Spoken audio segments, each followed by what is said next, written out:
Sir வணக்கம். வணக்கம் CP. கொஞ்சம் நாய்ஸா இருக்கும்னு நினைக்கிறேன் எனக்கு பின்னாடி. ஏன்னா இன்னைக்கு நான் ஸ்டுடியோல இல்ல, எல்லோருக்குமான தலைவர் அம்பேத்கர் புத்தக வெளியீட்டு விழால இருக்கேன் நானு.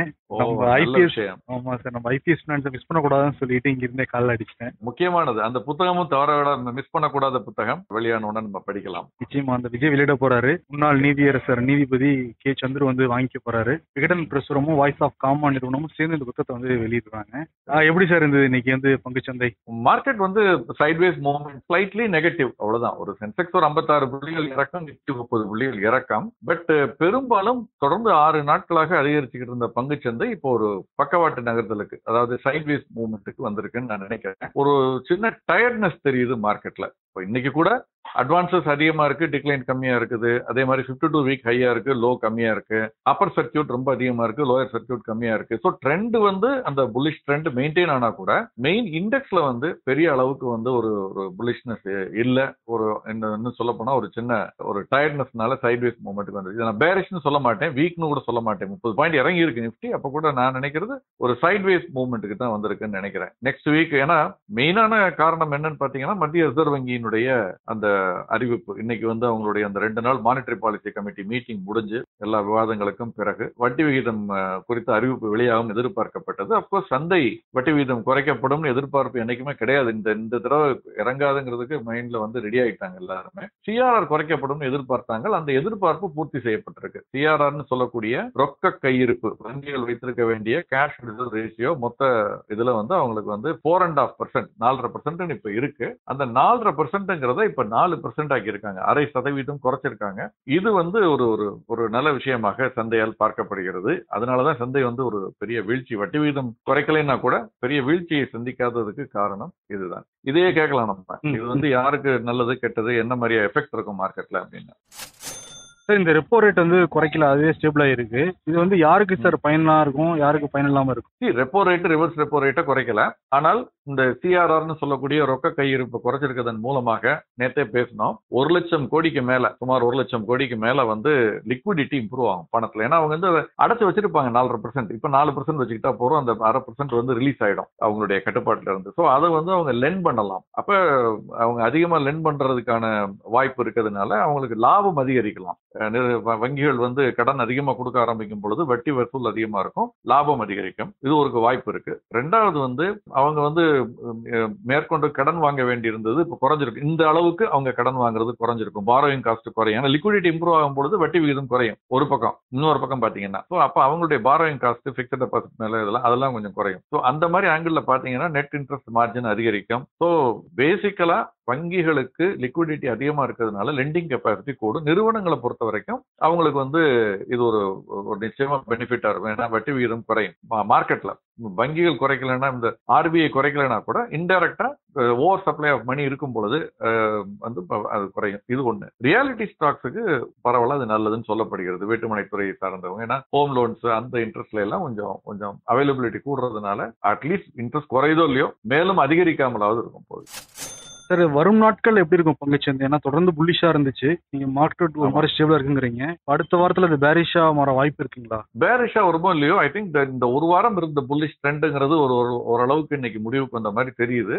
ஆனால் இது வார கடைசி நாளும் வேற, அதனால நம்ம இதை முழுமையா எடுத்துக்க முடியாது. திங்கள் என்று பார்க்கணும். அன்னைக்கு திங்கள் என்று என்ன டோன் செட் ஆகுதோ அதுதான் மோஸ்ட்லி அந்த திங்கள் முடிவு. நான் சொல்றது துவக்கம் இல்ல, முடிவு எப்படி இருக்கோ அதுதான் அந்த வாரத்துக்கு இருக்கும். மோஸ்ட்லி என்னுடைய ஃபீலிங் வந்து மார்க்கெட்ல வந்து இதுக்கு மேல ஒரு என்ன சொல்றது, நம்ம ஒரு தம் இல்லம்பாங்கல்ல, அந்த மாதிரி ஒரு டெம்பரரி பீக்குக்கு வந்துருச்சு. ஸோ இதுல இருந்து ஒரு 500-600 புள்ளிகளுக்குள்ள சைட்வேஸ்ல தான் இருக்கும். அது பெரும்பாலும் கீழ் நோக்கியதாக இருக்கும் நான் நினைக்கிறேன். ஏன்னா வேல்யூவேஷன்ஸ்லாம் ரொம்ப ஹையா தான் இருக்குது, ஹையர் வேல்யூவேஷன்ஸ் தான் இருக்கு.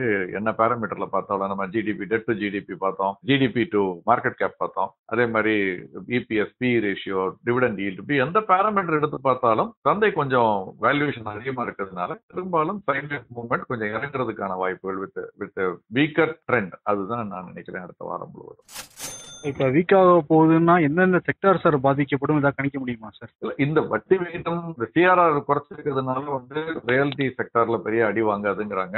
ரியாலிட்டி செக்டார் பாசிட்டிவா தான் இருக்கும் அப்படிங்கிற எதிர்பார்ப்பு இருக்கு. அதே மாதிரி வேறு சில வங்கித்துறை கொஞ்சம் பாசிட்டிவா இருக்கும்னு எதிர்பார்க்கப்படுகிறது. அப்போஸ் இன்னைக்கு வங்கித்துறை பிஎஸ்யூ பேங்க் ஏறி இருக்கு. பட் ஒட்டுமொத்தமாக வங்கித்துறைக்கான குறியீடு சின்ன ஒரு வீக்னஸ்ல தான் இருந்ததை பார்க்க முடிகிறது. ஆட்டோமொபைல் துறை நான் சொன்னேன் இல்லையா, அது 1% இன்னைக்கு ஏறி இருக்கு. ஆட்டோமொபைல் ஏன்னா கடன் வாங்கக்கூடியவர்களுக்கு எல்லாம் இது ஒரு சின்ன ரிலீஃபா இருக்கும். ஸோ அந்த ஆங்கிள் இதெல்லாம் அடுத்த வாரத்துல கொஞ்சம் பாசிட்டிவா இருக்கிறதுக்கு சான்ஸ் இருக்கு. பட் பெரிய பாசிட்டிவ்னு இப்போதைக்கு எதுவும் எதிர்பார்க்க முடியாது. இன்ஃபிளேஷன் ஒரு பக்கம் இன்னைக்கு பாத்தீங்கன்னா மாருதி கார் விலையை அதிகரிச்சிருக்கதா போட்டிருக்காங்க.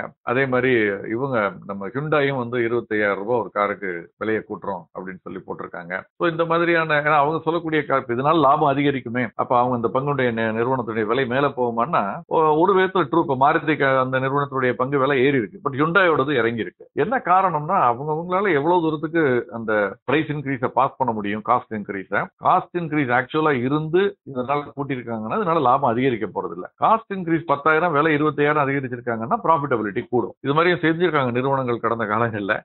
இது இந்த மாதிரி சில செய்திகள்லாம் பார்க்கும் பொழுது பெரும்பாலும் மிக்சட் நியூஸா தான் வருது. எதுவுமே ஒரு அவுட்வர்டா positive news full and full out and out அப்படியும் வரல, நெகட்டிவ் நியூஸும் வரல. Market will be a mixed bag தான் நெக்ஸ்ட் வீக். செக்டார் இந்த செக்டார் அந்த செக்டார்லாம் இல்ல, பொதுவாகவே அப்படிதான் இருக்கும்னு நான் நினைக்கிறேன். கமாடிட்டியை பொறுத்தவரைக்கும் இன்னைக்கு எப்படி சார் இருந்தது? கமாடிட்டிஸ் க்ரூட் இன்னைக்கு $68 கீழே வந்துருச்சு. கணிசமான இறக்கத்தை சந்தித்திருக்கு. அதனுடைய தாக்கம் இங்க எம்சிஎக்ஸ்லயும் பாத்தீங்கன்னா 5,775 ரூபாய் கிட்ட வந்துருச்சு. ஓகே, அந்த 6,000 ஃபிகரை தொடாமலே இறங்கி இருக்கு. அங்கேயும் 70 தொடல சர்வதேச சந்தையில. ஆனால் வெள்ளியோட விலை தங்கத்தோட விலை இன்டர்நேஷனல் மார்க்கெட்ல சின்ன ஒரு ஏற்றம், வெள்ளியோட விலையிலையும் ஒரு சின்ன ஏற்றம், பெரிய மாற்றங்கள் இல்லை. இங்கேயும் அதே மாதிரி தான் இருக்குது. கச்சா எண்ணெயுடைய விலை மட்டும் கணிசமா இறங்கி இருக்கு. பட் முக்கியமாக உங்களுக்கு ரொம்ப பிடித்த நியூஸ் கிரிப்டோ. அது பாத்தீங்கன்னா பிட்காயின் அந்த 1 லட்சத்தை தாண்டி போனுச்சுல, 1,02,000 அப்படின்னு. அதுல இருந்து ஒரு $3,000 கிட்ட, $3,000 கிட்ட இறங்கி இப்ப 97,980 அப்படிங்கிற அளவுல இருக்கு. 98,000 கீழே வந்திருக்கு. ஸோ கொஞ்சம் ப்ராஃபிட் புக்கிங் வந்திருக்க மாதிரி தான் தெரியுது. ஒரு நாட்கள் தொடர்ந்து இருந்தாதான் ப்ராஃபிட் புக்கிங்கிறத உறுதி செய்ய முடியும். இல்லைன்னா இது ஒரு ரெகுலர் மார்க்கெட் மூவ்மெண்ட் தான். வேற ஏதாவது சிறப்பு செய்திகள் இருக்குங்களா சார்? ஐபிஓ பாத்தீங்கன்னா எமரால்டு டயர்ஸ் அபரிமிதமான அவங்களுக்கு இது கிடைச்சிருக்கு, ஓவர் சப்ஸ்கிரிப்ஷன் கிடைச்சிருக்கு. அது பத்தி அவங்க நெக்ஸ்ட் வீக் அதை பங்குச்சந்தையில பட்டியலிடுறாங்க. அது ஒரு இது. ரெண்டாவது அதே மாதிரி பிஎஸ்சியில ஒரு நீசஸ் ஃபைனான்ஸ் சர்வீசஸ் ஒன்று பார்த்தோம். அந்த பங்கு வெளியீடு, அதாவது அவங்களுடைய பங்குகள் 800 மினிமம் லாட் 800 $170 $180 விலை பட்டியல்னு பார்த்தோம். அதுவுமே 20 மடங்கு சப்ஸ்கிரிப்ஷனை பெற்றிருக்கு அப்படிங்கறத பார்க்க முடியாது. அந்த மார்க்கெட்ல ஃபண்ட்ஸ் இருக்கு. அதுதான் சந்தை ஒரு வாரமாய் டயர்டாகி இறங்க எத்தனித்தாலும் இறங்க விடாமல் தடுக்கிறது எது, அல்லது இறங்கின உடனே திரும்ப மேலே ஏறதுக்கு காரணம் என்னன்னா இந்த liquidity R the funds which is coming to the market. ஒரு பக்கம் தொழில்துறையினருக்கு பணம் தேவைப்படுது, அதனாலதான் வட்டி அதிகமா இருக்கு, வட்டியை குறைக்கணும்னு சொல்றாங்க. ரிசர்வ் வங்கி சிஆர்ஆர் குறைச்சிருக்காங்க இப்போதைக்கு. ஏன்னா பணவீக்கம் குறையாத வரைக்கும் வட்டி விகிதத்தை குறைக்க முடியாது.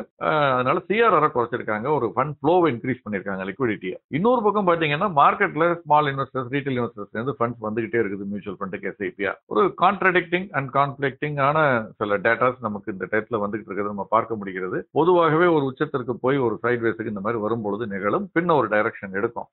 அதனால நெக்ஸ்ட் வீக் ஒரு ரொம்ப குரூஷியலான முக்கியமான டேட்டான்னு ஒண்ணுமே கிடையாது. 15ஆம் தேதி, அதாவது அடுத்த வாரம் முடிந்த பிறகு 16ஆம் தேதி பாத்தீங்கன்னா இந்த 3ஆம் காலாண்டுக்கான அட்வான்ஸ் டாக்ஸ் ஃபிகர்ஸ் வரும். எவ்வளவு வரி கட்டியிருக்காங்க, வருமான வரி அப்படின்னு நிறுவனங்கள்லாம் கட்டணும். அந்த டேட்டா வரும்பொழுது அது இந்த நிறுவனங்கள் இப்ப நவம்பர் மாதம் வரைக்கும் உண்மையிலே ஏர்ன் பண்ணிருக்காங்களா இல்லையா, எவ்வளவு ஏர்ன் பண்ணிருக்காங்க, சென்ற ஆண்டோடு ஒப்பிட்டு பார்த்தா இது அதிகமா குறைவா, இப்படிங்கிற ஒப்பீடுகள்லாம் செய்யப்பட்டு அதனுடைய தாக்கம் சந்தையில இருக்கும். ஸோ டிசம்பர் 16ஆம் தேதிங்கிறது அந்த திங்களன்று, அது ஒரு முக்கியமான ஒரு நாள். அது வரைக்கும் பெரிய விவரங்கள் அடுத்த வாரம் வழக்கம் போல மாதம் வெளியாகக்கூடிய புள்ளி விவரங்கள், லைக் இன்ஃபிளேஷன் அது குறித்த புள்ளி விவரங்கள், சிபிஐ, டபிள்யூபிஐ அதெல்லாம் வரும். இன்றும் அந்த ஃபாரெக்ஸ் குறித்த புள்ளி விவரங்கள், டெபாசிட் கிரெடிட் குரோத், இந்த புள்ளி விவரங்கள் வர இருக்கு. இதெல்லாம் சின்ன சின்ன மாற்றங்களை ஏற்படுத்தும் சந்தையில.